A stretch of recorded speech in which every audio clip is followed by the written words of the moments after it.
What's up, guys? It's Apollo here. Good to see you all. Let me check out everybody in the chat. Welcome back. Welcome back. It's Hump Day. It's Wednesday. Battle Axe Cindy, Ultra Mega Pat. I love saying hi to you guys in the chat now that we're live again. Jeff McKenzie, how you doing? Merk. Amen and amen. Sallyon, good to see you. Murph, how you doing? Lynn Boss, love you. Good to see you guys all. Joe is rocking the business as Joe does. So he's not going to be on today. We might have Joe Hoff joining us. We're going to have Peter Bernegger on later as well. But we're going to be talking about some stuff. You know what I don't love, guys? The IRS. So we're going to be talking a little bit about the IRS as well today. But it's going to be fun. So we'll talk about things going on, Elon's statements about getting rid of the IRS and going to a flat tax, and a few other things. I'll discuss what's on my mind. Peter Bernegger will be on in halfway through the hour to talk about Smurfing and some of the things that he's been working on. And we'll try to have a little fun today as well. So you guys give your best to pray for our brother Joe Oltman. I want to say thank you to everybody for being back here. Been a while since I've been able to host. I think the last time was a few weeks ago, and we're gonna have a fun time. So, Untamed is back again. It's Wednesday. Good to be back with y'all, and let's start another show of Untamed. Untamed is going to be untamed. It's going to be a little crazy. I want to talk to my people. I want to talk to my brothers and sisters. We can have grace and humility in how we interact with other people. Oh, hot dog, look at you. And nobody talked about what's really happening.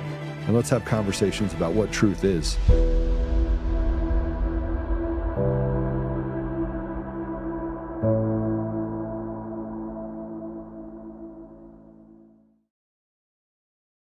All right, so welcome back again, everybody. Make sure if you're not getting text messages, let us know. You can text Untamed 89517. Best is yet to come in the chat. Says, hello, Apollo. Hello right back to you. It's good to see you again. Let me change that real quickly. And I'm so excited to have you guys all back here today. Battle Axe Cindy, blessings. Much love to you as well. Sallyon says, any chance the IRS will be abolished before taxes are due? That's a great question. I feel like there's been memes about this. I know they've been putting out some commentary about this saying, hey, I'm thinking maybe we just gamble, wait it out, file an extension and we'll see what happens with the IRS. And, we'll see. We'll see what happens. But let's go to a few tweets, shall we? So first of all, where do we start? Elon Musk puts up, this is a parody. Again, the parody account. This is the Elon Musk AOC. Wouldn't it be great if this actually was Elon? That would be kind of funny. But we are thinking about deleting the IRS and going with a simple flat tax. No need to file taxes. Super easy to pay. Thoughts? And this was a couple days ago. Now, of course, there are varied responses. Like the real Elon would never support a flat tax. That would mean he'd have to pay taxes and couldn't get rich off our money. There's a lot of Elon haters out there. Sounds great. Need educating the people on this. Does it mean I and ERM or other multi-billionaires have to pay the same amount of taxes? Means I'm paying a higher percentage. I don't think that's what they mean by flat tax. They mean a percentage. But okay. I think the government should get rid of income taxes. Start yearly savings accounts for working Americans. Start yearly Is that what they said? That was kind of what Social Security was supposed to be like. But that's just theft. No flat tax still requires providing income. We need to free citizens from financial surveillance. Yeah, that would be a good thing to do. Like the early warning system and all that stuff. Okay with excise tax, tariffs, royalties, higher fees for additional services. Wonderful idea. Also, can we include property taxes? I mean, nobody should have to pay them after your mortgage is paid off. Yeah, agreed. Totally agree. Why Americans need DOGE, still need to be modified IRS to ensure everybody does their part. Why don't you employ IRS watchdog for every government agency? Change them every 3 years. Yeah. Okay. What do you guys think in the comments? You guys want to abolish the IRS? What do you guys think about the IRS? We've talked about this. I remember we had I can't remember his name off the top of my head last year. We had someone who was talking specifically about this. And I know that was, that was fun. Dan Scavino, Jr. at Dan Scavino put up time to abolish the IRS. So, I mean, yay. Let's, Elvin Kilgore, whoever that is, says this post shows 97% voting yes with 4,000 votes. I think most people will be okay with abolishing the IRS, to be honest, to be quite frank with you guys. If you weren't aware, prior to them implementing this, we did actually have paved roads before they started doing this. And I threw that act through. But, we have been led to believe that everything will fall apart if they are not looking at all of the money we make and then stealing a percentage of it and threatening us with jail and all kinds of things. If we make a mistake, we get to tell them how much we make and then file, and that's kind of the joke. Like, we just guess, and then they tell us how much we really owe. And if we mess up, there's penalties, and if they don't, no big deal. Because it's their money as far as they see it. This is like just their culture. This is how America has been.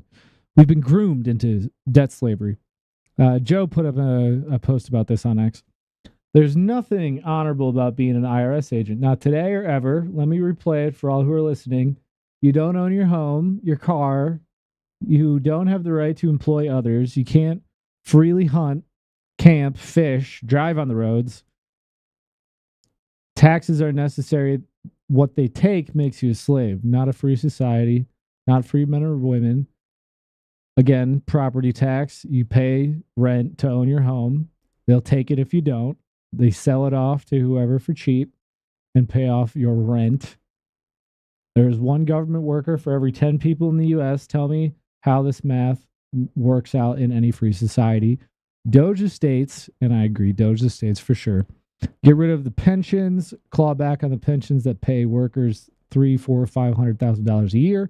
Get rid of institutional healthcare systems that see 70% of healthcare payments go towards the admin. No property tax, gut the education, eliminate layers of administration, admin buildings that bark over parents of the community. You want change, take it. Fixing it's not that hard if you have the stomach for it. And yeah, I mean, it's actually not that complicated. They like talking all this flowery language, and you get people who go on and talk about these things, and they pervert it all kinds of ways. Even when Trump would talk about this, and they try to demonize the idea. But I mean, the reality is, what do our tax dollars actually go to? Do they help our schools? No. Does our infrastructure blossom? No. Our roads still suck. Especially you go to the state level, definitely DOGE the states. Look at Michigan. You got Whitmer and all these losers. They take how much money, and then they, like here in Colorado, we supposedly asked to raise our taxes. Everybody voted to pay higher taxes. The roads suck. Infrastructure sucks. Schools suck. The kids can't read. And then they pay for all this nonsense, like, putting tampons in the boys' bathroom and things like that. I mean, are the prisons great? Do we have, not only like do the facilities work, they'll spend money on God knows what, but then on top of that, the chat screws up my train of thought. But then on top of that, do we have any avenues? Do they spend money to throw people in jail, and then what? We don't have any real solutions for society or that benefit the people. I'm not stalling for Joe. Joe is not on today. Joe is dealing with some business stuff. He's out of town. So he was hoping to be on today. Couldn't make it. So just me and Peter today. Joe Hoff might join us at some point to discuss some things with Peter as well, but no Joe today. Okay. Anyways, House Judiciary. Breaking. New disclosure. Reveals Biden IRS leaked taxpayer info from over 400,000 Americans, including Trump's. I don't actually know if that's new.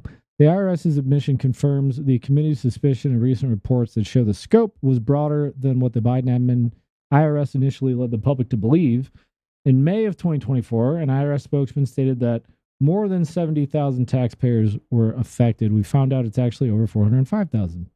A massive scandal. Jordan launched his inquiry into those leaks last year, and hopefully we'll see some answers. Now, how are they going to hold people accountable for this? I would like to know.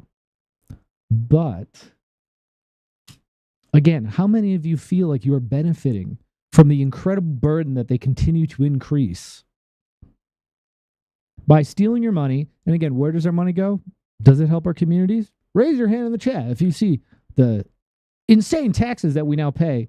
Especially you look at like the Tea Party, and they had these like small percentages that they were, they were putting on some goods, and now we pay like half of our income, and then you make so much money over a certain amount every year, and it becomes higher and higher and higher because they love to just de-incentivize anyone actually working hard and producing a massive amount of anything. And what they do to businesses is particularly criminal, especially you look at those who do produce a lot, often employ many people. But I digress. What does our money go to? Well, we know it goes to a lot of gender programs in foreign nations. We know it goes to Ukraine. We've sent a whole lot to Ukraine. We should probably own Ukraine, probably own China. We should own, several Latin American countries.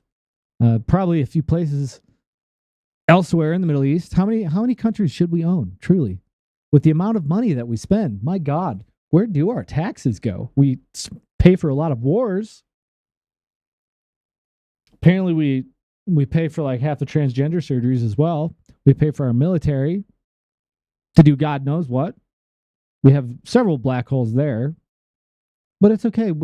And there's actually, by the way, one of the like red side little ops that we go is like we can just send any money. That's the neocons and some of these people on the conservative side who say we need to send all this money. Now they may say, well, yeah, Ukraine's a bad idea. We don't know where this is going. But if it's the military, if it's that big black hole budget that they use to, experiment on all of us and run all kinds of weird things where they're selling drugs to other nations and the CIA can have a black budget, I don't know. That doesn't sound like something I want to fund either. Problem is we don't know where our tax dollars actually go in a lot of ways. We're finding out a lot more now that DOGE has been looking into some of these programs. So thankful for that. But if you want to be, really to the point about it, yeah, and our Pentagon can't pass an audit. I mean, again, you remember you go back to 9/11, we lost a few $1 trillion, and then the accounting department gets blown up with a plane, right? But this is just the story. This is what we deal with. And then, like, the one guy got an insurance policy, an unheard of insurance policy, like, for acts of terrorism, and then got double paid. Totally makes sense. It makes sense, you guys. I don't feel like a slave, do you? I love when people just steal my money and tell me it's for my own good as my communities are destroyed from within. And we fund wars and terror and death all across the world. That's what being an American means. In fact, the media will tell you that that's what it means to be an American. On top of that, we will pay how much to pay for voting machines and all kinds of things. My God, state and federal level, look at all the money that we're paying for them to steal our votes. Look at all the money that we're paying for these people to get paid all of this money and give money away to these, these think tanks and whatever, so that they can erode democracy, try to topple sitting presidents, undermine presidential administrations like they did during Trump's first admin. God knows how much. And, then you have the USAID money and all these people so that they can come and lie to us and say, look over here, not over there. Talk about vaccines and bioweapons, not the fact that they want to hook you all up to the cloud.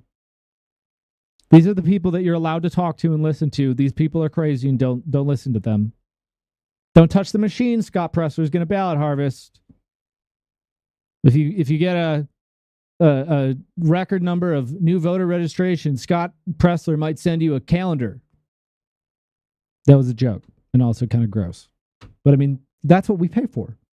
That's what we pay for. And since, they've legalized lying to us, we pay to be lied to be stolen from, to kill people, to murder others, and to experiment on ourselves as they basically erect the system by which they're all going to trap us in their little smart cities.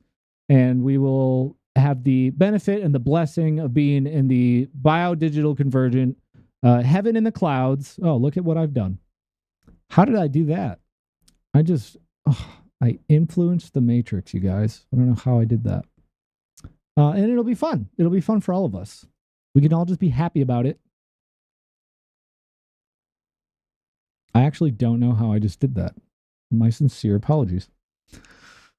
It'll be fun, but remember, guys, it's all going to be great. And we're going to go, and sorry, I'm kind of going on a tangent. I'm going to go against, Musk. Like, we're going to go to Mars. I don't know. Are we really going to go to Mars, or are we going to be in nice little VR sets thinking that we're growing a budding civilization outside of the biosphere, and then we're going to be rotting to death while we go to work virtually and we get to see each other's avatars and we have a nice digital utopia where they get to beam feelings into our head? Because that's really what a lot of the technology that they're rolling out says. And then they have all the body area networks that no one wants to talk about.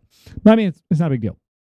It's just what we all have to put up with, because up until now, no one gets to ask these questions, and they tell you where your tax dollars go, why it goes there, and why you are lucky to be able to fund death and destruction and propaganda all over the world. So, all right, I have gone on my tangent now.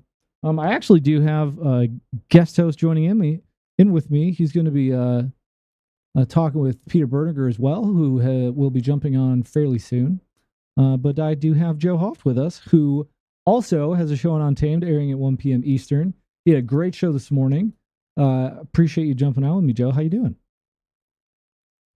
Hi, I'm great. Great to see you, Apollo. You too, man. Okay, so before we have Peter Bernegger on, he's going to be talking about Smurfing and a lot of things that are very up your alley because of your background in, as an auditor and doing that for a distinguishable career. But along the same lines, before Peter jumps on, there are a lot of things floating around. For instance, Scavino had posted, it's time to abolish the IRS. And so now a lot of people are talking. So I've kind of been ranting about this because our tax dollars have been used for great evil and don't really benefit the people of America very much. I think a lot have seen that.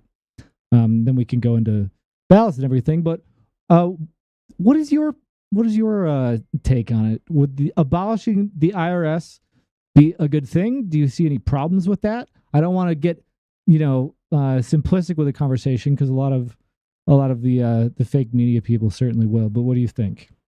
Outright abolish it, or do we need to reform something? I love the idea. I just absolutely love it.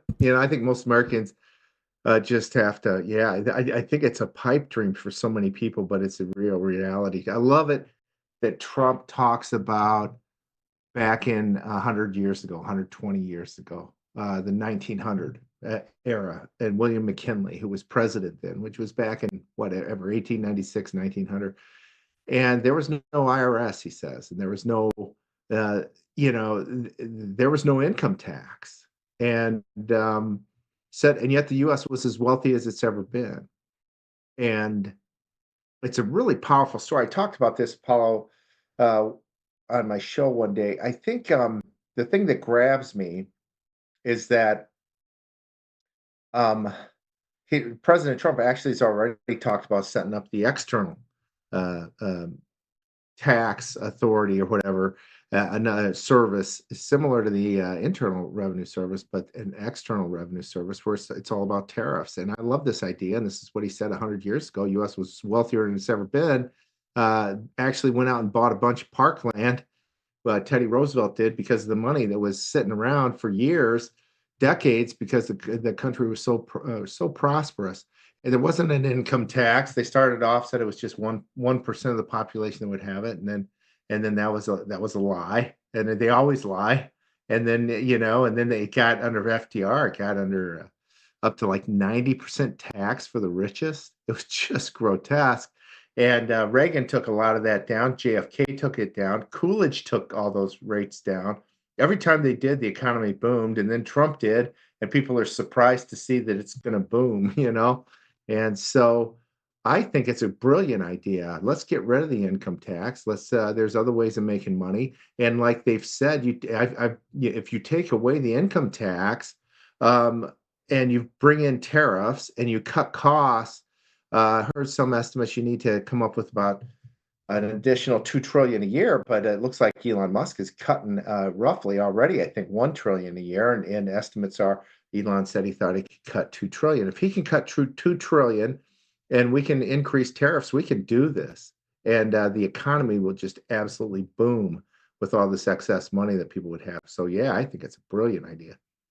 Well, all the previous conversations that we've really had before this auspicious period in history regarding the national debt, they talk about, oh, well, we can cut this little thing here, or they talk about cutting Social Security, and then they use that as a talking point and a focal point for everybody to get upset about, and contrast like one wing of the bird versus the other, or they talk about some social programs or one particular thing, but it's really a total pipe dream, because as they're talking about some relatively like piddly amount of money, they're spending billions and whatever in something that they don't talk about, or they slip into a bill. I mean, this is the first time that we've actually seen a legitimate attempt to audit anything as it comes to the federal government and spending on a national level. So I think I'm pretty excited, to be honest. I'm pretty excited. I think so too. And think about the trillions that's been wasted. We find out there's $1 trillion of waste back during COVID. Most of it went overseas. How much of that money's gone to China is my question. And still to this day, quite frankly, trillions just all over the place. So there's a lot of room for saving costs in this massive government for sure. So I just think it's a brilliant idea. Elon's teams taught us so much that we didn't even know. So much corruption, and there's just so much room. Yeah, it's just there's so much room for us to really save a ton of money and become more prosperous. Use this money for let's make Americans rich. I love that idea Trump said too. He said about the tariffs versus income tax. Why don't we tax people outside the country and not tax people in the country, rather than have these tariffs and these trade deals where the other country's not paying a dime basically, and Americans are. He says, I think it's real exciting. It's feasible. It's actually feasible. And actually, with the income in the economy exploding, which is exactly what we need now. People aren't talking about this. Economy has been severely damaged by Biden and COVID. It is in bad shape. You probably know small businesses that are shutting down. I know some. Just a week ago, my son's taekwondo business that's been in 30 years in business had to shut the doors because they're not making money anymore. So it's happening every day. These small businesses getting crushed. We need to help these small businesses to succeed. I think that's a brilliant idea. Brilliant. Yeah, 100%. And I mean, it's common sense. It's really not all that complicated. But we've been massively brainwashed as a country, and I'm excited to see some work being done to undo that. But we have Peter Bernegger, who's going to be joining us. And, since we're talking about spending and finances, there's also a very clear, convergence with how money is being used and funneled, as we've seen now with attention on USAID and how people are being sent to the media, and how, these assets of control have, been used to direct the American people. We also, of course, have politics, and we, of course, have a lot of information that's come out from the elections, and a lot of money that people have been digging into as it's been used to influence elections and politics and fund things that don't, again, benefit the American people or, support the outcome of free and fair elections. So we're going to take a very short commercial break. When we come back, we're going to have Peter Bernegger to talk about Smurfing. He's been doing a lot of work and been highlighting some of that on social media as well. So stay tuned. We will be back in just a minute or two, and we'll have Peter Bernegger with us. Thanks all for being here.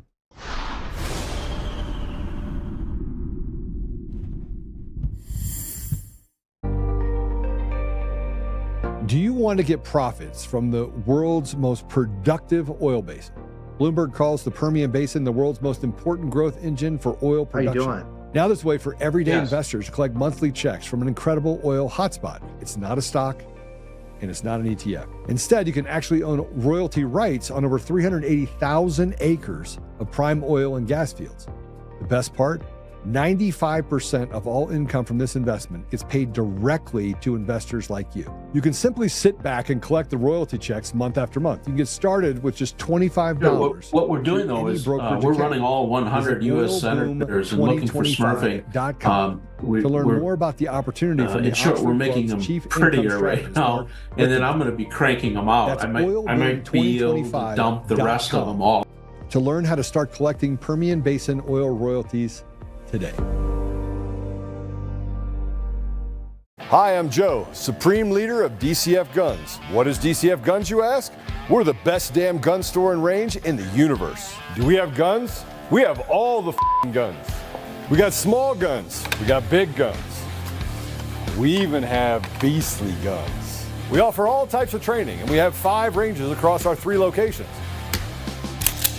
I'm a good shot. And of course, we have all types of ammo. We even have flamethrowers. Woo! We offer incredible membership opportunities, and members save even more on guns, ammo, and accessories. Military, both active and retired, and first responders get up to 40% off memberships. Come join the DCF family today, where we keep the range hot and the deals hotter.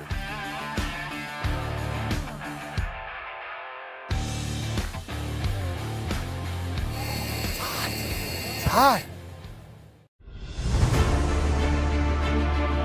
In every thread, in every stitch, Honor-Bound USA weaves the fabric of the American spirit. It's not just apparel, it's a testament to God, family, and country. At Honor-Bound...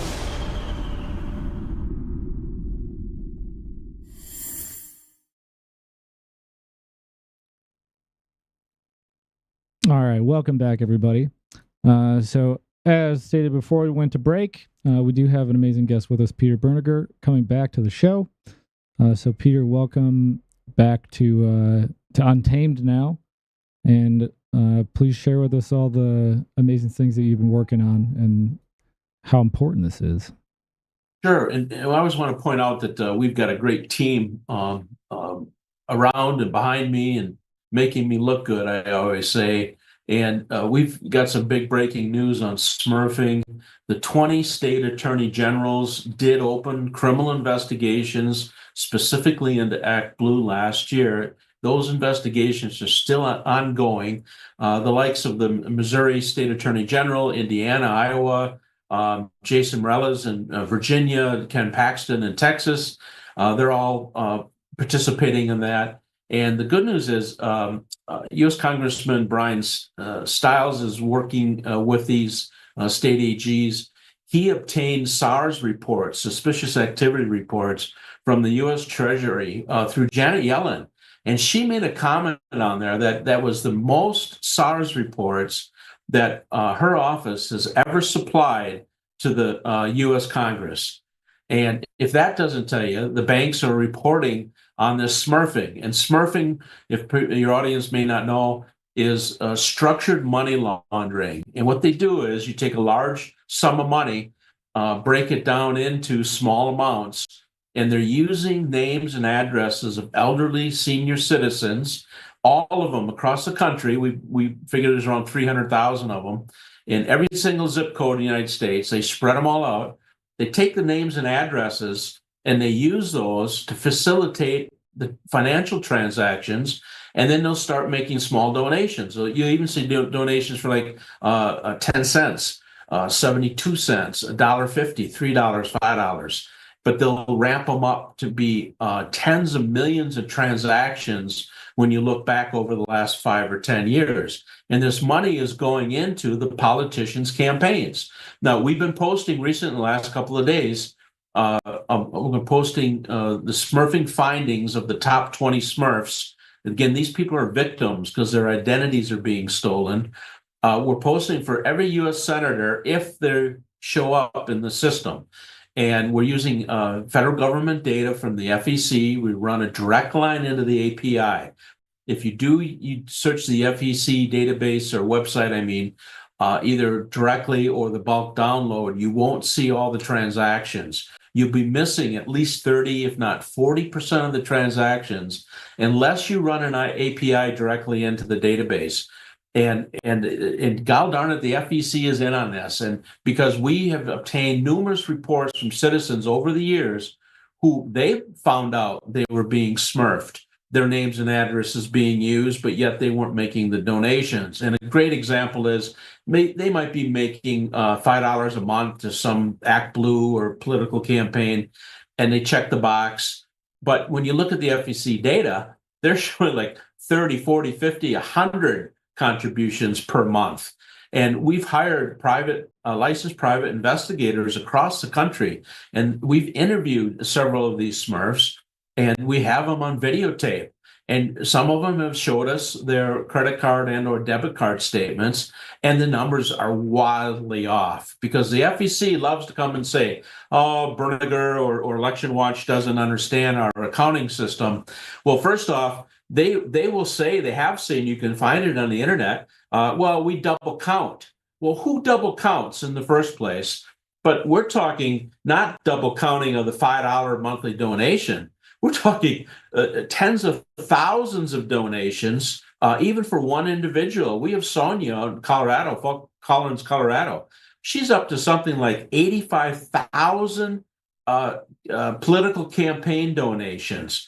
The poor lady, she's in a assisted living facility, and her daughter said when they moved her into the facility and they changed the cards, the contributions continued for 3 or 4 months afterwards.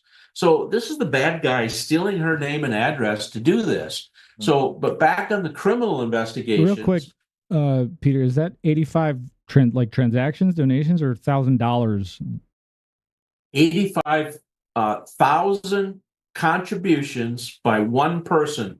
And there's actually somebody higher than that. There's a lady in the Twin Cities area. I've tweeted this before. She's up to something like 107,000 contributions. And there's no way that she did this. And this is over like $1 million.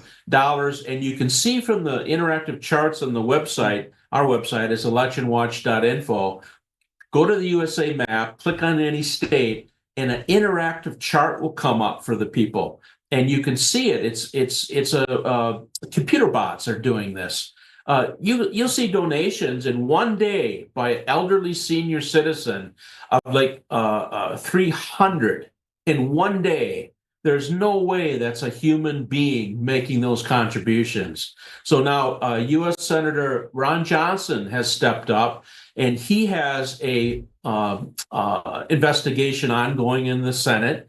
U.S. Congressman Brian Stiles, who happens to be from Wisconsin in the 1st District, is also opened an investigation last year in the House, and he did that because he's the chairman of the committee that oversees the FEC. Now, again, so much is coming out positive from President Trump and his team that if people didn't know, he signed an executive order, I believe it was last week, that they took over control of the FEC.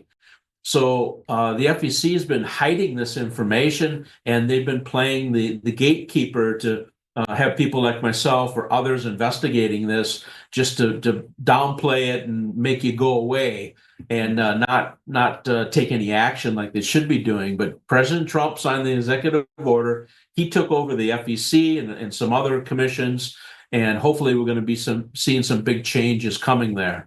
Can't come soon enough right now. So right now at my Twitter, at Peter Bernegger on Twitter, you will see we're publishing as fast as we can a quick snapshot on every single U.S. senator and to show if they're smurfing or not. And we read a few details in there. So I think we've already published on 6 or 7 of them.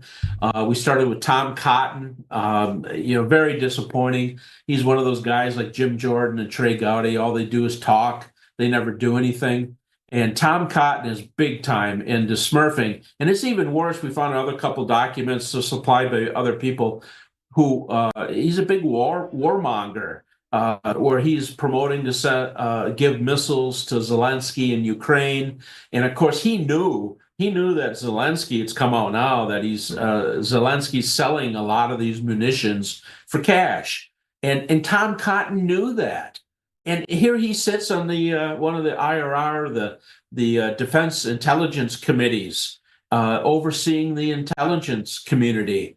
And I'm very curious to see him and many other senators, including Lindsey Graham and a whole bunch of Chuck Schumer, a whole bunch of Democrats, when they do finish the audit of the U.S. Treasury monies going to Ukraine, because I published this book for 2 years, that some of that money, and also from the USAID and from the CFPB of Elizabeth Warren's outfit, that money is coming back into their campaigns. And sometimes we've traced it. It'll go through hundreds, thousands. We've traced money going up to 10,000 NGOs.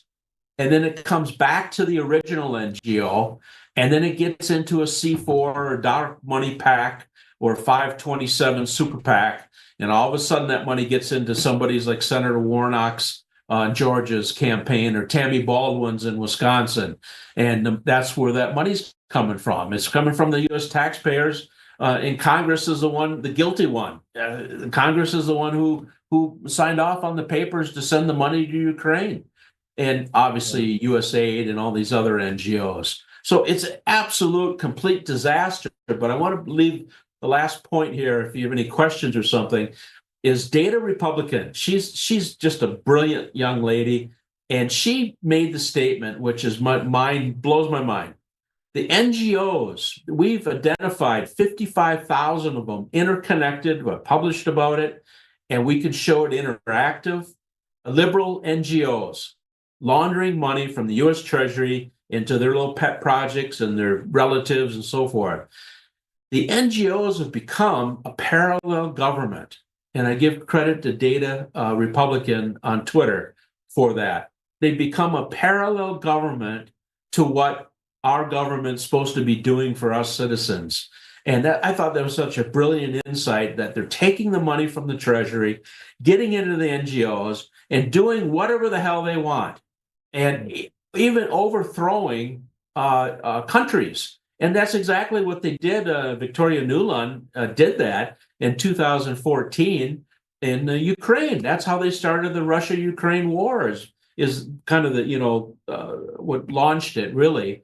So it's Victoria Nuland, John McCain, and when he was alive, and Lindsey Graham. Anybody who goes to Ukraine, they're in on it. And I can't wait till the audit comes out and they see the money coming back in that we've seen in the receipts of these FEC transactions. Peter, this is great stuff, and I appreciate your work. I've been watching it for some time now, as well as you mentioned this Republican girl. I just saw her tweets here recently too, popping up on my feed on Twitter. Interesting and excellent work on your behalf. So well done. My history with these Smurfs goes back to back in around even, I'm trying to think, it was about 2018 or 19. Fox News came out. They reported on this incident. Some group, it was a conservative group, had looked into some of these donations, and they were like, how is it that we're seeing on the Democrat side of the aisle that they've got all these people that are donating, and at that point it was Democrat, I don't recall them saying Republican, that were making donations to the Democrat Party, and we're like, well, and they don't have a job, they were unemployed, and you were like, what's going on there? And because right then unemployment was at its lowest it's been in 50 years under Trump, his first term before COVID, and it just didn't make sense. And then after a period of time, and this issue came up, the guy that introduced me to the Smurfs was a guy by the name of Chris Gleason in Florida. And Chris Gleason is part of the team, fantastic guy, and I want to give Chris Gleason and Philip Allison and Draza Smith. Some great people. Yeah, know all those guys. Yeah, great. And well, Chris reached out to me and was sharing the stuff. And as you know, you may know, I have an auditing background. Used to oversee big, departments overseas. And And I started looking at it, I go, I think this is right. And the first piece that we put up at Gateway Pundit then, and actually even before that was Black Lives Matter. We started then looking at the Act Blue, and things Sure. we're seeing all this money flowing through with Black Lives Matter. And then we see people that are getting involved in that you're like, how's this guy involved? Hillary's attorney, Mark Elias, was suddenly the attorney for Black Lives Matter. And you're like, what's going on here? What's really happening? Where's this money going? And some of these people in Black Lives Matter started saying they didn't know where it was going. But anyways, that was happening. Then all of a sudden, Chris provides this information to me. And it was during the election after 2020, the special election in Georgia. And he provided me some information like $21 million going to that Warnock in that special election. And he provided me all the data. I looked through it. I go and tying it to the FEC. I'm like, this looks legit. We put it up at Gateway Pundit. I think that was the first piece to really kind of mention this. And again, these people don't have, they weren't employed, most of them. So there's no job being recorded. And there are some other unique things with these individuals. And then what we find out is that James O'Keefe starts looking at this, and probably you guys were at the same. Chris the one provided it, so you're looking at this stuff. Yes. And O'Keefe went and visited some of these people, and he finds out, hey, these people are elderly. That's why they don't have a job. They're like 80 years old and may perhaps retired.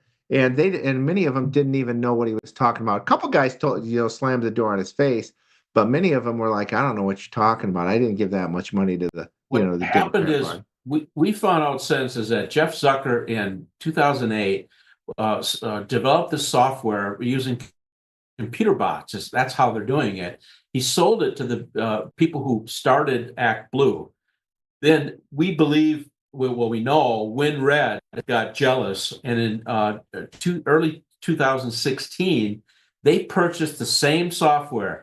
WinRed is not clean here. They're a dirty organization.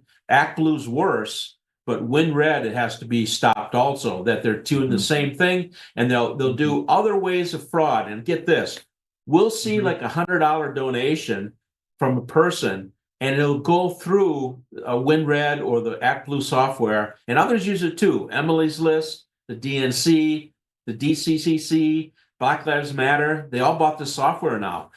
It'll go through the system up 8, 9, 10 times. We think that's another one of these frauds, part of the fraud, because each time it makes a new transaction from one of these platform entities to the next, they collect a 3.95% processing fee. Now, this we believe the $100 example is a real example, by the way. That was real money that was contributed, and that was just to WinRed.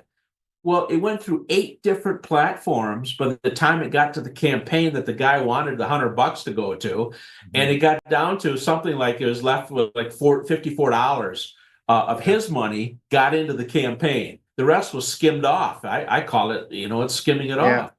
So that's another way that they're doing this fraud. But it's the other important part to know is that 100% of these senior citizens, I'm talking 300,000. None of them know each other across the United States. All of them are senior citizens over the age of 65, and most of them in their 70s, 80s, and 90s. So they have no clue that this is happening to them until us and other people started exposing this. Yeah, no, but you or I wouldn't know. Somebody say where they're using your information. And I think what happens, I don't know if these people initially make a donation and then they got the data and they run with it, or if they're just bringing in addresses just that they find and names, get a record somewhere and just start throwing money at that name to like you say, launder the millions, if not billions, through to these political parties. And the worst now is that, that's all the information we've had out. And you published the article, I believe it was in 2022 with Chris Gleason. Yeah. But the worst of it now, but we knew this, we could see it, that money is coming from the United States Treasury. That's the biggest ripoff. It's our tax dollars that is coming to how do you determine that? Yeah. That's through the NGOs? USAID, And then that gets into the next and the next and the next, and then you can see it going into the campaigns. Now, we also have traced some coming from China. We've also traced some to Reid Hoffman, the billionaire who co-founder of LinkedIn, and also traced some to I want to say 400 million, it might be less, from the Swiss billionaire out in Wyoming, who I don't even think is a U.S. citizen. Nobody has been I able don't think he is. No, prove he's like it either. he's like the top donor to the DNC now. Maybe replaced Soros, right? But I want to tell you some explosive news. We have solid evidence of who is. You can't have a structure like this with all these organizations and millions over years, billions of dollars going into these political campaigns without attorneys. You can't do it. We're a legal society. We're a judicial attorney society.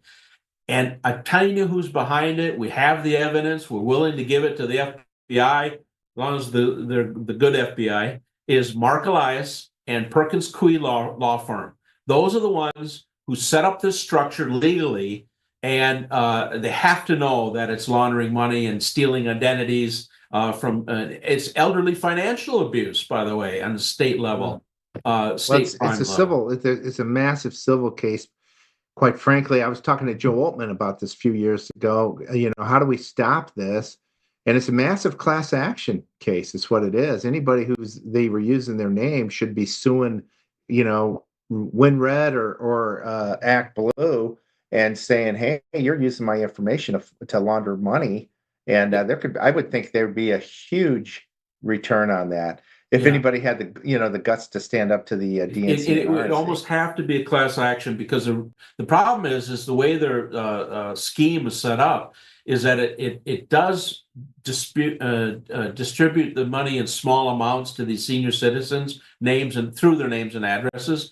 So you might find one Smurf who's willing to sue in their local court, for example. The problem is they only might have like maybe $150 that was laundered in their name. So how do you go sue for $150? Time, resources, energy. But you need to get a class action where you've got hundreds of thousands of these Smurfs that are being taken advantage of. But again, it's so disturbing. One is that they're senior citizens. We haven't found a single one yet that's under the age of 65. So that automatically tells you that was, preordained, planned intentionally. And the second part is it's our own goddamn money that they're taking. Yeah, it's terrible. It's outrageous wherever this money's coming from. We also thought when FTX went under the Biden years, when Sam Bankman-Fried, all of a sudden this massive cryptocurrency platform for trading collapsed. We found out that there was money from Ukraine, that Ukraine was actually putting money into that. And it looks like, at the time we, theorized that, well, it looks like then we're sending money to Ukraine. Ukraine puts it into the cryptocurrency. It's probably exchanges various currencies, and then eventually comes out in U.S. dollars back in the U.S. One big money laundering loop. And we found out that the Biden regime was also having conference calls with the SBF once a week up until his bankruptcy. So, and the White House was. So I thought that might be one way that they're trying to hide this money laundering scheme is through cryptocurrency, because you could do that and it'd be hard to track it if you exchange it in various, There's another way they're carrying this scheme out, in addition to the ones I've already described, is that they will load up a certain campaign targeting a general election, and whether it's the president's or Senator Warnock or something like that, and they'll inflate the amount of monies that go into the campaign. And then after the election, you'll see on the FEC website, you'll see a little minus sign in front of the dollar amount. What that is they're taking the excess money out of there and they're putting it back into the pool to go into the next liberal election or rhino election for the next cycle that's coming along. So they're recycling the money and storing it up and getting ready for the next big election in 2 years from now. That's another way they're scamming. So you look for little negative signs, and you reminded me of that, Jim, because is Joe is of the FTX. Go on the FEC website, look, enter in FTX as a contributor, and then you'll see, looking down the list, you'll see a bunch of negative signs. Well, that's money that came out of FTX going somewhere to be, to support some liberal group the next time.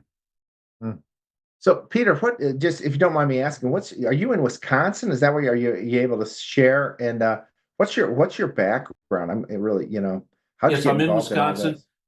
In 2020, I was retired. I have a degree in economics, and then I owned several different businesses back when. And a good friend of ours came to us after the November 3rd, 2020 election, and she said, well, guys, I went in to vote in person at the Lutheran church across the street from her house, and she was told I already voted.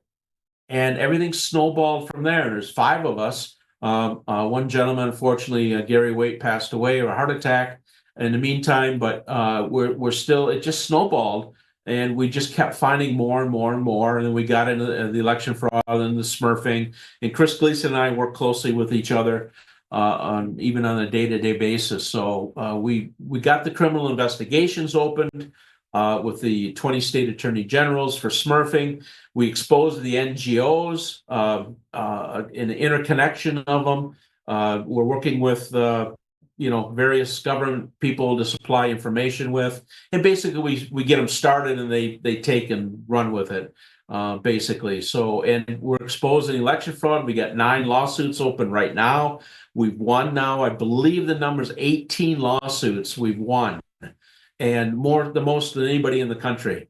And we've got 9 opened yet that we implemented before 2024, and we're still fighting them. So what were those related with? I think that's where I maybe first heard about you. I can't remember when I first heard about you. It's been mainly what we've been doing is targeting one state statute that the Wisconsin Election Commission is violating, and we sue on that, and we've had some wins. We haven't won them all, but we had some wins.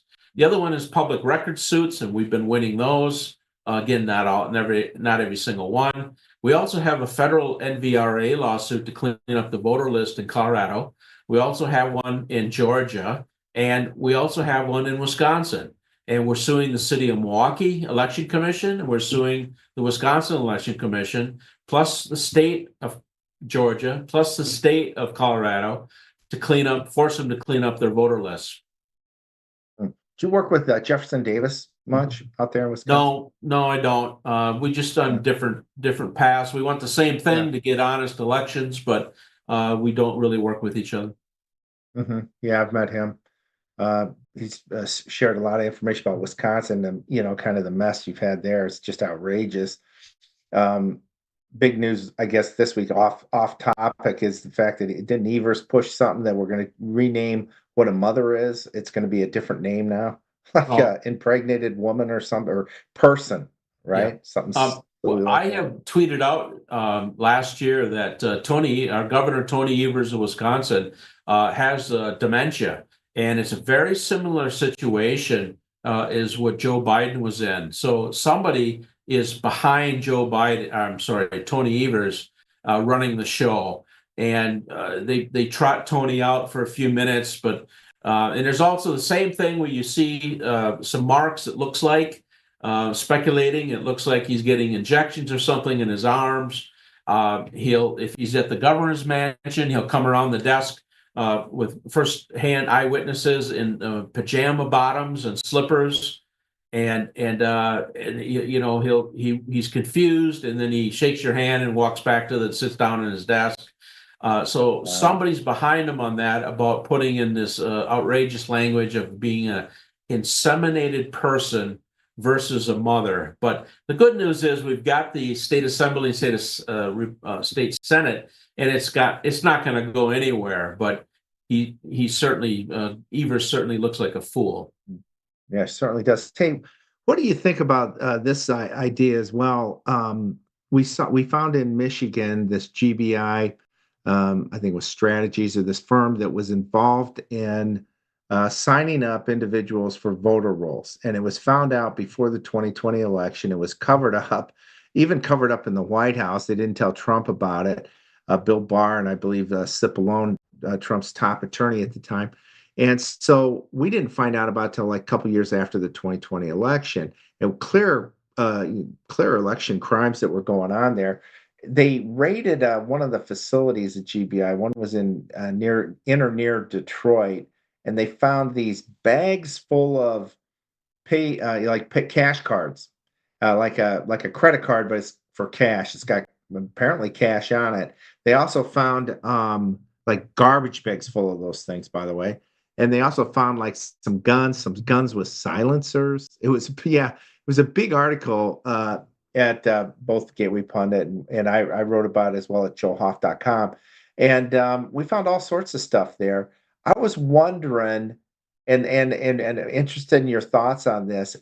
When read in these various platforms, they're one of the things that I think that they noticed early back in 2018 when they're saying all this stuff's coming in for these people, they're not employed, and they're not providing maybe there was no connection to a credit card number or something. And so that maybe indicated these people are using cash cards. Is that your understanding as well? Is that how they funnel some of this, is through cash card? Yep. Yeah. What they do is whatever. They use credit cards, debit cards, virtual cards, international cards, gift cards, and prepaid debit and credit cards. So I'm at 7. But here's the scoop. Act Blue, or the people behind Act Blue, are buying their own credit cards or debit cards or prepaid ones. So when they announce, well, sure, we'll add the CVV code, the security 3-digit code on the back of the card. We'll add that as a requirement. And frankly, Ken Paxton was in Texas, was all excited about that, as was Congressman Brian Stiles. Here's the truth. It doesn't matter. The bad guys own the credit cards. Of course, they have the CVV numbers. So they're their own cards. They're just using somebody else's name in the slot to process the transaction. Right. So, but there's a lot of gift cards being used in smurfing. Yeah. So that would if you use a gift card, you wouldn't have to even have the person's name associated with it. You just pop in that information. And using a credit card, though, it does, I think, have to be tied to an individual's name, doesn't it? It does, but the other problem or opportunity they might be using those cards for, it's very well known in the city of Milwaukee. The going rate for a blank ballot from a person is $40. So what if they're handing out those cards by chance? But this is my source on this is the city of Milwaukee police officers, that they have people who actually, this is related to this, I think, is that they'll have captains with headphones walking up and down the main street, and they have runners that go out down the side streets, knocking on the doors, and they give $40 for the ballot. Here's $40, give me your ballot. And then they collect them and take them to the job shops of Micah and Souls to the polls. And they fill out the ballots in the back room. And that's why they were so desperate, and specifically Wisconsin, to get the absentee ballot drop boxes back, because then it's not mail fraud. They're not putting it in the U.S. Postal Service. So I'm wondering if some of those cards were being handed out to pay for ballots. I agree. I think so too. I really do. I think even when they caught this GBI strategies with involved in signing people up to get them on the voter rolls, I'm thinking, well, now they've just got 10,000 people in one small city, Muskegon. I think it was 1/3 of the city's population they tried to add to their voter rolls before the 2020 election. Well, you've got 10,000 records. If you kept them, you've got 10,000 names and records. You could then vote for that person, or at least apply a vote to that person somehow, maybe through a system, or just, like you said, through a drop box, drop it off, put their name on it, and Sure. Boom, you're done. Yeah, but see, I think that ties into how I got into this. My original story is when the lady went to vote, she told she had already voted when she went in person. Well, they looked it up and said, well, you voted by absentee ballot. No, she didn't. She never got an absentee ballot. She never used an absentee ballot. She was always planning on walking over and voting in person. So that's where somebody took her name and address and filled out a ballot for her and dropped it in a drop box. Oh, I can't hear you. I think you're muted, Joe. Yeah, I put you on mute there, Peter. My brother Jim just walked in. He wants to say hi. He admires your work.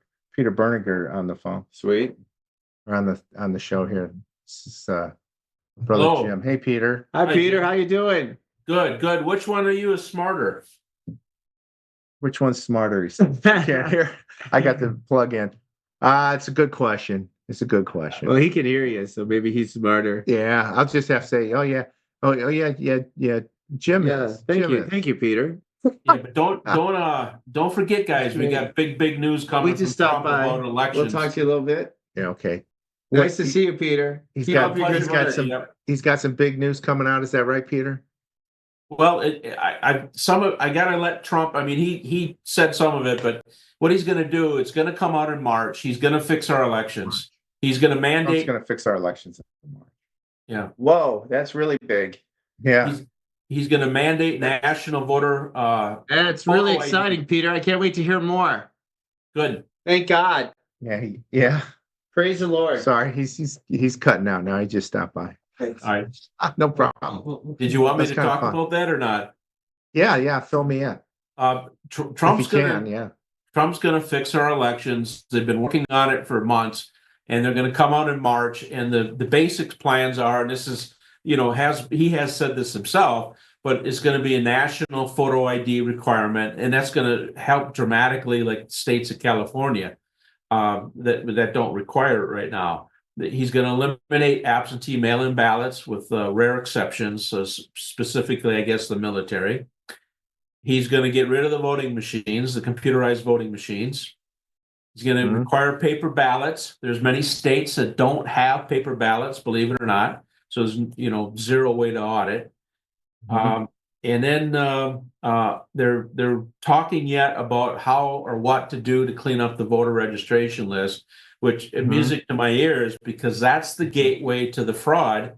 That's where it starts, is in the voter registration list. So that has to be addressed somehow, and they're working on it. But that comes in with attorney Peter Tickton's big lawsuit down in Florida, which actually involves Chris Gleason also, whereby they found the clones. Now that's Dr. Andrew Paquette's work, but I have to say I found those in 2021, but I didn't know exactly what I was looking at. We called them shapeshifters, and we could see registrations like Sally Mae Smith registered in a certain town, and then on election day, she would get moved electronically to a new town, say 50 miles away, in a new jurisdiction, and the ballot would be cast in her name. And we saw those. We identified hundreds of them, if not thousands of them, in Wisconsin on the WisVote voter system. But then fast forward, Dr. Andrew Paquette came along, and brilliant guy, and then he identified them in much more in depth, and identified the algorithms and so forth that are doing it. And he identified the clones in the state of New York, state of New Jersey, and then he went to other states, Florida and others, and he calls them clones. So again, they're going to clean up the voter registration list. The last time I had my source tell me they didn't know exactly yet. They hadn't decided on that specific method how they were going to. So again, what's a clone? What's that? The same name used twice, voted twice, or more? Yeah, what they do is once when a voter registers to vote, legitimately or not, what they'll do is they'll take that same registration and they'll duplicate it and assign it a new voter ID number in the system with like one digit off. And he found in Florida there's 2 million clones. So they're the same registration, and there's a whole detailed explanation of what they are and how he found them and how they're created. It would take him, the computer. He's a true computer scientist, to PhD, et cetera, with lots of experience. In fact, teaching computer science at universities. And Who are you talking about, Bernegger? No, I'm talking about Dr. Andrew Paquette. Paquette, yeah, okay, yeah, Yeah. he was working with Corsi, right, Yes. before this election. What about do you know Chris Jersky? He's in Sure, I know Chris, great guy. Was he involved in that as well? Not to my knowledge. He could have been, I but don't not to know. my knowledge. I don't know either. Yeah. Yeah. Great guy, done great work as well. He has. You know what you're talking about for the solution is exactly what they do in Italy. I've had this wonderful woman on my show. Her name's Guia Mariani, and just a spectacular big Trump supporter from overseas, and beautiful girl. And she said, "Here's our elections in Italy. You walk in on election day. If you want to go to Monte Carlo that day, well, then you're not going to vote because we're not holding up the vote for you. Sure. That's your choice. It's if you want to vote and support your country and have have your voice, you're there on election day." She says it's usually down the block, local church or school, small precincts is what she's indicating. You go in with an ID. You also go in with this thing. It's like I'd compare it to like a passport, but for elections. And so you show both to the people when you walk in. They check you off on the voter roll. And then you go and they give you a piece of paper. You go vote. Come back. You drop that in the box. Get back your ID and get this passport-like document where they stamp it that you voted, and then you leave. And by 10 o'clock at night, the election's done. Everybody knows who won. Probably they close the doors, I imagine, around 8. So by 10, everybody knows. The entire country, I don't know how many tens of millions of people are in Italy. They all know who won the election that night. And it's just like that, just like we did here for whatever 200 years. And the only exception, like you said, was military. That's the only exception in Italy. So simple, no machines, very, I think, it works really well, has for years. They count the votes, I think, in front of everybody. They count them all. Yes. And they're done. In And France, that's France does the same thing, and I believe it's around 42 million people, and they have the results that night. They don't have any computerized machines. And look at Argentina. I believe it was 26. It could have been 29 million. And they announced the results something like at 9:40 p.m. at night, and they had something, I'll say 26 million people all vote the same day in person, no machines. Yeah, and we did it for years, and all of a sudden these machines came in. And I tell you what, if Trump can get this done, we'll never have, we won't have a challenge again. There are always going to be people trying to cheat, that's for sure. But if he can do this, we're going to find, I think, my belief, that the Democrats are getting a tremendously small piece of the election results. All this stuff's just been garbage that have been fed up. The Democrats are fighting so hard because if the truth comes out, we're gonna all be really, I'd say, pissed to see what's really going on.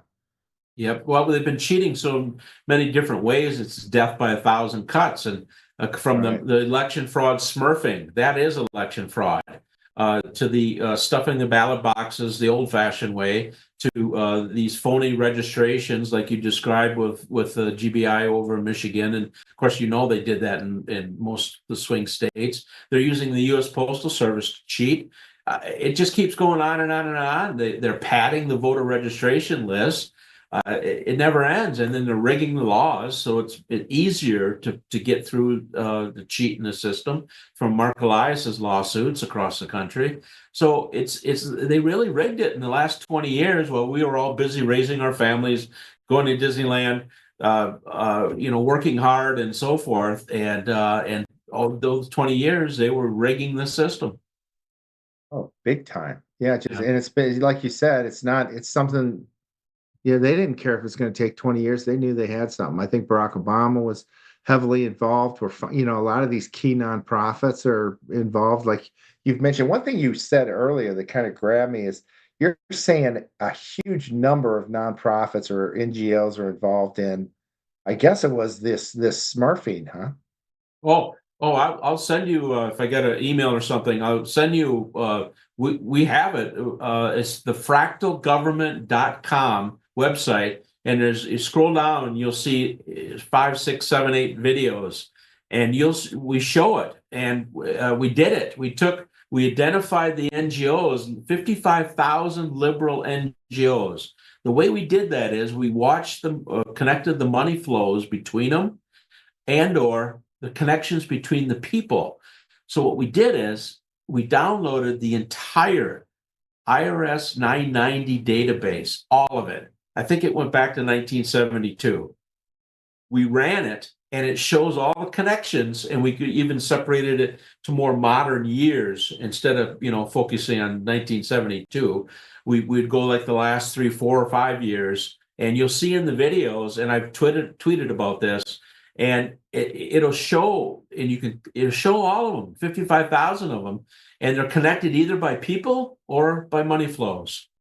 So, but you can see right there on the website that somebody's on there. I can see on the screen. Okay. Yeah, I think Apollo's pulling it up for us. Yeah. And then we focus on a few, just for examples, like the 1630 Fund or the Chinese Progressive Group. And then you'll see how their tentacles spread out like an octopus to all these others. And of course, here comes the money. It's coming from the U.S. Treasury to USAID to the next, the next, the next. And all of a sudden you got money flowing into the campaigns. It's really frightening. Billions of dollars. I was talking to some people in the UK. They've got a limit on money that can be spent. I think it's $10,000 for an election. 10,000. Wow. So that's where the press should step up and interview these candidates and publish stories on them. And I think that's the way it should be, instead of how much money can you raise. Of course, the problem, the pressure is so great that they're taking money from the Chinese. They're taking it from billionaires. And that really is offensive to me, because now we see smurfing not just on national and state races, important state races like a governorship. We're seeing smurfing down into school board races. Now, how does a good citizen who steps up, and it's a hassle to run and be on like a school board. I mean, it's not pleasant most of the time, and people yelling at you, parents and complaining, and nobody gives any money for your campaign. And all of a sudden, in comes Chinese or U.S. Treasury money. And we've seen campaigns like one in Texas. I believe there's a school board race down there. The Democrat candidate had, I believe, $300,000, and the just typical citizen Republican who stepped up to do a civic duty had like $2,000. It was just outrageous. But we've also seen it in mayoral races and campaigns.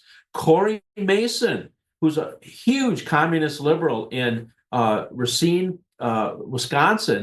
And I mentioned him in particular because we filed an ethics complaint on him for $356,000 smurfing into a mayor race.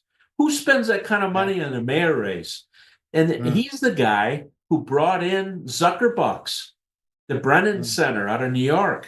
He took $10,000 along with 4 other Wisconsin 5 city mayors, took $10,000 each. It's proven by Justice Gableman. And then he brought in the Brennan Center, who brought in that Vote at Home with Michael Spitzer Rubenstein.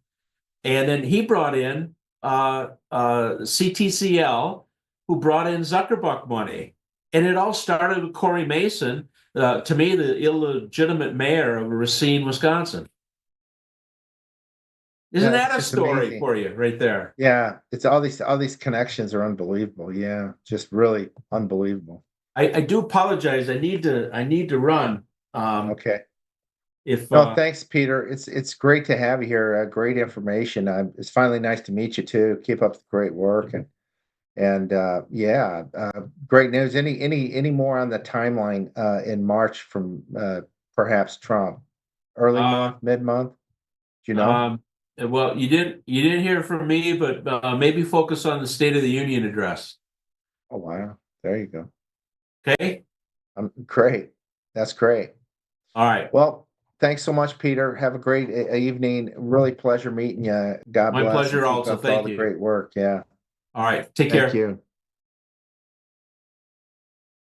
So that was something. I have never had the opportunity to meet Peter, so he's all over Twitter right now. You can go there to his account and see all sorts of stuff that's happening across the country related to the Smurfs and all this massive work that's been going on. Apollo, if you're still there, is there anything else that we want to cover tonight? I'm excited to see the results of more of these individuals get looked at, because of course we have some of these people who we know are just trading and doing all these backdoor things that have become so common in U.S. politics. But I want to see every single one of them. Like when they say they're running all 100 senators, I want to see them. And there's a lot of other individuals and reps that we'd like to see too. The point here, we've seen a lot of focus on Pelosi and some of these individuals who they support all these bills, and they're all getting wealthy, doing things that we would all get thrown in prison for on a moment's notice. The one, so you go to his website at Peter Bernegger to check out the ones that he has done. He has so far Gallego's up, Warnock is up, Patty Murray, Senator Ossoff, as well as. Does he have a total? Does he have totals there for like Warnock? Where's he at now? Let's look at Warnock. I have to see how they're displaying this. If it's a total, not that it's tip of the iceberg. Quick data run of the top Smurfs found to have their identities stolen by his campaign. This was from Gleason and Philip Allison and others. I don't know if they have a total here. It looks like at the bottom there, $114,000 from those top. Looks like, those are the top 20. So those are just the top 20. Or million even. 114,000. It looks like from the top 20. We looked at him, like I said, back in 2020. We looked into him, and it was like 21 million. It was like, what the hell's going on? People out in Washington State giving 10 donations a day to this guy, day after day after day, to Warnock, some communist in Georgia who somehow beats Herschel Walker. It's, insanity, Yeah, sure. Communist guy that calls himself a minister. Yeah, all total BS. Well, I mean, I wouldn't be surprised if if those ended up to millions. I mean, that's just the top 20 identities, and you're in six figures. Yeah. So I would not be surprised at all. And you've raised another thing too, though. Like with WinRed, Trump would run, and if you'd donate to Trump, we were finding out that WinRed was taking that money and giving it to whoever they wanted, and maybe Trump campaign got a small percent at the end. But I was like, I didn't want to give money to Mitch McConnell. I want to give money to Trump, and and that's it. I don't want to give money to these senators. I don't like them. I don't, they're not on my side. People like that. And that was pretty outrageous by WinRed to spread Trump's earnings to these other outfits. I've also heard, I think probably through WinRed, they made a couple $100 million in 2020, people donating after that stolen election. And I don't know if that money ever made it to any efforts to try to uncover what happened in that election. So pretty amazing stuff. Yeah. Well, the biggest thing that I saw too, in addition to all the money that they were raising and people donating in good faith to Trump and not going to Trump, was there was a lot of messaging putting out by the RNC and things like that you'd read some of them and be like, who thought this was a good idea? Because it was things that certainly I don't think represented Trump. I don't think his campaign was standing by. But hopefully we get to solve a lot of that soon. The last thing I'll just play this and then we'll wrap up. Joe, I want to thank you again for jumping on. Yeah, thanks. No, thanks, Paul. Yeah. Yeah, and guys, make sure that you're watching. It's great to be here. Yeah, thank you. Make sure that you're watching Joe Hoft show. He's on at 1 p.m. Eastern on Untamed as well. And make sure you follow him at Joe Hoft. Or what is your Twitter handle so I don't screw that up? Yeah, JoeHoft.com. Yeah. Twitter's real Joe Hoft. Real Joe Hoft. Real Joe Hoft. At Real Joe Hoft. Yeah. Yeah, so the win, this was Trump. He signed the deranged Jack Smith signing memo. At the outset of your administration, sir, you committed to ending the weaponization of government, to holding those accountable who participated in the weaponization of government. Hold it. This is a good one. Is everybody listening? Deranged Jack Smith. We're going to call it the deranged Jack Smith signing or bill. Go ahead. One law firm that provided pro bono legal services to the special counsel's office under Jack Smith's leadership was Covington & Burling. As a result of those actions, we're now going to be suspending and putting under review the security clearances for the attorneys and employees at that firm who worked with Jack Smith's team. And we're going to continue holding the people who were responsible for the weaponization of government, who supported it, accountable for what they did. And you'll be doing this with other firms as time goes by, right? We're looking at sort of the whole panoply of options. The weaponization. So I'm excited to see that Jack Smith and a lot of these people definitely need some justice to come their way, especially after they've done to what they've done to Tina Peters and so many other people. So I look forward to seeing that and continue to pray that the Trump administration moves swiftly and in the right direction. Yeah, thanks. By the way, that was the same firm that screwed over General Flynn. He hired them to do his FARA applications, and then they represented him. They screwed him over and talked him into lying to save his son. It was and Eric Holder works there. Bunch of crooks. So good. Great move. Good. I agree. Well, Joe, thanks again. I appreciate you jumping on, and thanks for everybody Thanks a lot, for watching. Apollo. Yeah, you take great care. Thanks. All right. All right, guys. So final thing, make sure that you check out honorbondusa.com. We do have the shirts up for Tina, free Tina Peters. And appreciate you guys all being here. It's fun to be live with you. So thanks again. God bless you all. And we will see you next time on Untamed.